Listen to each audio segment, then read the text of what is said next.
जी नमस्कार दोस्तों, आपका स्वागत करता हूं अपने इस यूट्यूब चैनल में।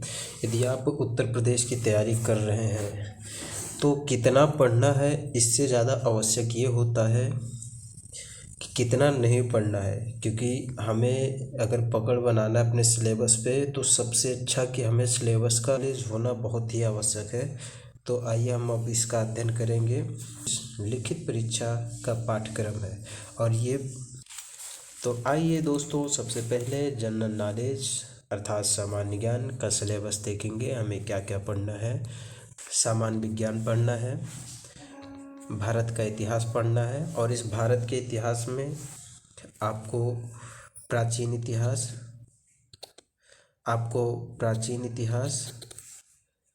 और मध्य इतिहास और आधुनिक इतिहास।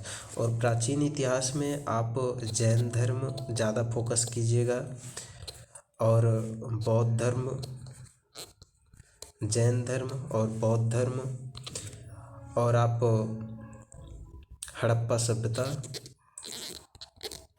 सभ्यता ये खासकर इस पर पकड़ बनाएंगे। क्योंकि आप जानते हैं कि हमेशा जो क्वेश्चन पूछे जाते हैं वो परिवर्तन से ही क्वेश्चन पूछे जाते हैं। इसमें देखेंगे हम लोग भारतीय संविधान और नेक्स्ट टॉपिक है भारतीय संविधान का। इसमें भारतीय संविधान का अध्ययन करेंगे जिसमें प्रस्तावना होगा खासकर और अनुसूची होगी, उसमें अनुसूची होगी और भाग होंगे। संविधान संशोधन होगा, भाग पढ़ेंगे, अनुसूची पढ़ेंगे, अनुच्छेद पढ़ेंगे और प्रमुख संशोधन पढ़ना पड़ेगा। और इसमें क्या पढ़ना पड़ेगा, इसमें राष्ट्रपति पढ़ने पड़ेंगे, उपराष्ट्रपति, संसद, प्रधानमंत्री, मुख्यमंत्री, इन सब का अध्ययन किया जाएगा। विधान परिषद होगा, लोकसभा, विधानसभा, राज्यसभा, इन सभी का अध्ययन किया जाएगा। उसके बाद दोस्तों क्या है, भारतीय अर्थव्यवस्था एवं संस्कृति अर्थात इकोनॉमिक्स पढ़ेंगे हम लोग। और भारतीय कृषि का अध्ययन करेंगे, भारतीय वाणिज्य एवं व्यापार का अध्ययन करेंगे। उसके बाद दोस्तों हम सभी इसमें जनसंख्या का अध्ययन करेंगे। जनसंख्या 2011 के जनगणना से अभी भी क्वेश्चन आते हैं। उसमें पर्यावरण एवं नागरीकरण को भी पढ़ेंगे और फिर भारत का भूगोल पढ़ेंगे हम लोग। उसके बाद दोस्तों हम लोग क्या पढ़ेंगे, ये भारत का भूगोल पढ़ेंगे और उसके साथ साथ हम लोग विश्व का भी भूगोल पढ़ेंगे। विश्व का भूगोल पढ़ेंगे, उत्तर प्रदेश की शिक्षा और सामाजिक प्रथाओं के संबंध में विशिष्ट जानकारी, इसका भी अध्ययन करेंगे। और उसके बाद हम लोग उत्तर प्रदेश में राजस्व पढ़ेंगे, पुलिस व सामान्य प्रशासनिक व्यवस्था पढ़ेंगे, इन सब का अध्ययन किया जाएगा। मानवाधिकार का अध्ययन किया जाएगा और आंतरिक सुरक्षा तथा आतंकवाद का अध्ययन करेंगे हम सभी। और भारत और उसके पड़ोसी देशों के बीच जो संबंध है, इसका भी अध्ययन करेंगे। और इसके बाद राष्ट्रीय तथा अंतर्राष्ट्रीय संगठन, जैसे कि राष्ट्रीय संगठन कौन कौन हो गए, जैसे इसरो हो गया, ये तो अंतरिक्ष के लिए हो गया, इसरो हो गया। और जितने भी भारतीय संगठन हैं और अंतर्राष्ट्रीय संगठन कौन कौन से हो गए, जैसे नासा हो गया,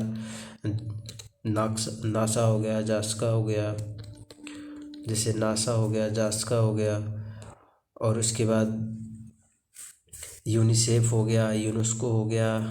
और उसके बाद विमुद्रीकरण और उसका प्रभाव पड़े, साइबर क्राइम पढ़ेंगे हम लोग।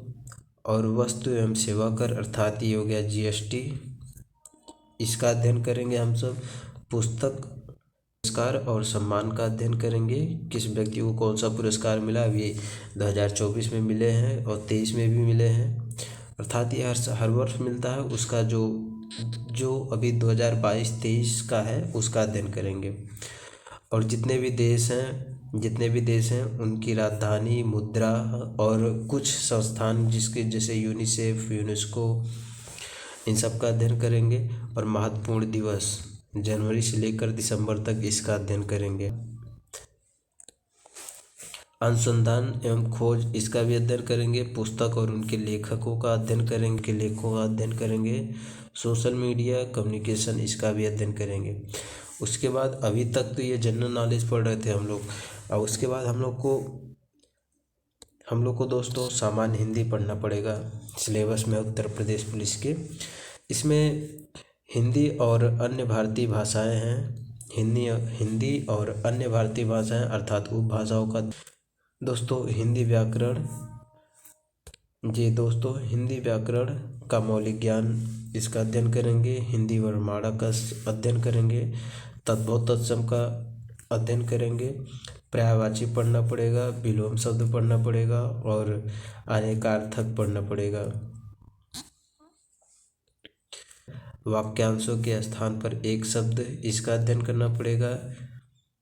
समरूपी भिन्नार्थक शब्द पढ़ेंगे। अशुद्ध वाक्यों को शुद्ध करना इसको पढ़ेंगे। लिंग वचन और कारक का अध्ययन करेंगे। संज्ञा जो 5 प्रकार की संज्ञा इनका अध्ययन होगा और सर्वनाम का अध्ययन होगा और विशेषण का अध्ययन करेंगे। क्रिया का अध्ययन करेंगे और फिर काल का अध्ययन करेंगे। वाच्य पढ़ेंगे, अव्यय पढ़ेंगे, उपसर्ग पढ़ेंगे, प्रत्यय पढ़ेंगे और संधि पढ़ेंगे। समास पढ़ना पड़ेगा और उसके बाद विराम चिन्ह पढ़ना पड़ेगा। मुहावरे एवं लोकोक्तियाँ पढ़ना पड़ेगा। रस छंद अलंकार इन सब का अध्ययन किया जाएगा। रस छंद अलंकार इन सब का अध्ययन किया जाएगा। और उसके बाद दोस्तों अपठित बोध पढ़ना पड़ेगा, जैसे कि पैराग्राफ टाइप में दे दिया जाता है, इसमें लिखा रहता है और नीचे आपको प्रश्न मिलेंगे। इसमें पूछा जाता है कि इसका आंसर क्या है, इसी में से खोजना पड़ता है। सरल होता है लेकिन दिमाग लगाना पड़ता है। और प्रसिद्ध कवि को पढ़ेंगे, कौन कौन कवि प्रसिद्ध हैं, लेखक एवं उनकी प्रसिद्ध रचनाएं भी पढ़ना पड़ेगा। हिंदी भाषा में पुरस्कार किसे मिला है। अभी हाल ही में साहित्य का हिंदी भाषा का पुरस्कार जो अपने सुल्तानपुर उत्तर प्रदेश के निवासी संजीव कुमार को मिला हुआ है। साहित्य का हिंदी पुरस्कार संजीव कुमार को मिला है। किसे? संजीव कुमार को। और उसके बाद विविध तो दोस्तों उसके बाद हम लोग को संख्यात्मक एवं मानसिक योग्यता अर्थात इसमें मैथ भी आ जाएगा और रीजनिंग भी पढ़ना पड़ेगा। और मैथ में रीजनिंग में क्या क्या पढ़ना पड़ेगा आप अब देख पाएंगे इसे। सबसे पहले नंबर सिस्टम पढ़ेंगे हम सब। नंबर सिस्टम पढ़ेंगे, संख्या पद्धति अर्थात और सिंप्लीफिकेशन पढ़ेंगे, सरलीकरण और दशमलव और भिन्न पढ़ेंगे, फ्रैक्शन पढ़ेंगे, महत्तम समापवर्तक और लघुत्तम समापवर्तक इसका अध्ययन करेंगे हम सभी। उसके बाद ये पढ़ना पड़ेगा, अनुपात समानुपात का अध्ययन करना पड़ेगा और परसेंटेज को पढ़ना पड़ेगा, प्रतिशतता को, लॉस एंड प्रॉफिट को पढ़ना पड़ेगा, लाभ हानि को, बट्टा छूट अर्थात ये पढ़ना पड़ेगा, डिस्काउंट। उसके बाद सिंपल इंटरेस्ट साधारण ब्याज पढ़ना पड़ेगा, कंपाउंड इंटरेस्ट चक्रवृद्धि ब्याज पढ़ना पड़ेगा। और इसके बाद आपको पार्टनरशिप पढ़ना पड़ेगा, एवरेज पढ़ना पड़ेगा अर्थात औसत, टाइम एंड वर्क अर्थात समय और कार्य पढ़ना पड़ेगा, टाइम एंड डिस्टेंस समय और दूरी पढ़ना पड़ेगा, use of table and graph अर्थात सारणी पढ़ना पड़ेगा। जो लगभग 20 क्वेश्चन जो पेट में 20 क्वेश्चन आता है वही है ये वही है सारणी और ग्राफ। और इसके बाद मेंसुरेशन पढ़ना पड़ेगा। उसके बाद दोस्तों मेंसुरेशन पढ़ना पड़ेगा। और इसके बाद क्या क्या पढ़ना पड़ेगा आप देख पाएंगे। अंकगणितीय संगणना व अन्य विश्लेषणात्मक कार्य ये इसका अध्ययन करना पड़ेगा और विविध पढ़ना पड़ेगा। ये तो अभी 2 पार्ट हुए। एग्ज़ाम 2 पार्ट में होता है, एक में मैंने बताया अभी पहले, और ये जो दूसरे पार्ट का भी ये जो है ए है। अब इसका बी अर्थात हम लोग इसमें ये पढ़ेंगे तार्किक आरेख, मानसिक योग्यता अर्थात ये रीजनिंग है दोस्तों। ये क्या है? ये रीजनिंग है। ये रीजनिंग है। अब इसका अध्ययन करेंगे हम लोग। इसमें तार्किक आरेख पढ़ना पड़ेगा, संकेत संबंध विश्लेषण पढ़ना पड़ेगा, परसेंटेज टेस्ट अर्थात ये प्रत्यक्ष ज्ञान बोध पढ़ना पड़ेगा, शब्द संरचना पढ़ना पड़ेगा और अक्षर और श्रृंखला पढ़ना पड़ेगा।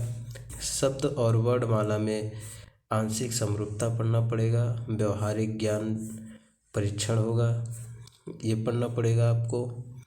और इसके बाद दिशा ज्ञान प्रशिक्षण अर्थात डायरेक्शन, ये क्वेश्चन मिलेंगे जिसमें दिशा बताना पड़ेगा आपको, कौन सा किस साइड है।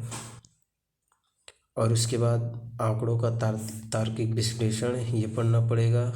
प्रभावी तर्क करना पढ़ना पड़ेगा और अंतर्निर्मित भावों का निश्चय करना होगा, ये पढ़ना पड़ेगा। मानसिक अभिरुचि बुद्ध तार्किक क्षमता, इसमें क्या क्या है, इसमें आपको ये पढ़ना पड़ेगा। सांप्रदायिक सद्भाव, इसका अध्ययन होना चाहिए। अपराध नियंत्रण, ये पढ़ना पड़ेगा। ये आप कोई यूपीपी की पुस्तक ले लेंगे, उसमें आपको मिल जाएगा। और विधि शासन पढ़ना पड़ेगा। अनुकूलन की क्षमता पढ़ना पड़ेगा। समसामयिक सूचना पढ़ना पड़ेगा। और इसके बाद आपको समकालीन पुलिस मुद्दे एवं कानून व्यवस्था पढ़ना पड़ेगा। व्यवसाय के प्रति कमी, इसका अध्ययन होना चाहिए। मानसिक दृढ़ता पढ़ना पड़ेगा। अल्पसंख्यकों एवं अल्प अधिकार वालों के प्रति संवेदनशीलता, इसका अध्ययन करेंगे। अल्पसंख्यकों एवं अल्प अधिकार वालों के प्रति संवेदनशीलता, इसका अध्ययन करना पड़ेगा। और लैंगिक संवेदनशीलता अर्थात जो होता है कि फीमेल है कि फीमेल है, जिसमें जो भेद लगाया जाता है उन सब का अध्ययन करना पड़ेगा। बुद्धिलब्धि में आपको क्या पढ़ना पड़ेगा, इसमें संबंध आंशिक समानता पढ़ना पड़ेगा और असमान को चिन्हित करना, ये पढ़ना पड़ेगा। और ये सीरीज नोटेशन टेस्ट,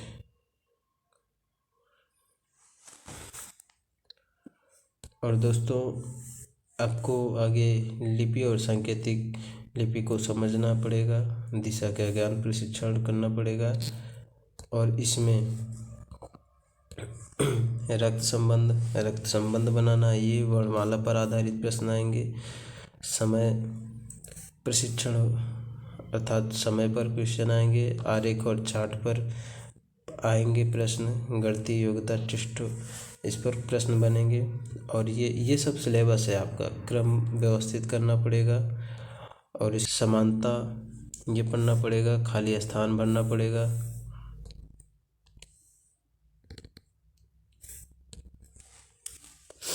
समस्या को सुलझाना, विषण निर्णय, निर्णायक कलम, स्मृति, निबंधन जमा, पर्यवेक्षण, संबंध, ये सब पढ़ना पड़ेगा दोस्तों। उसके बाद अंकगणितीय तर्क होगा।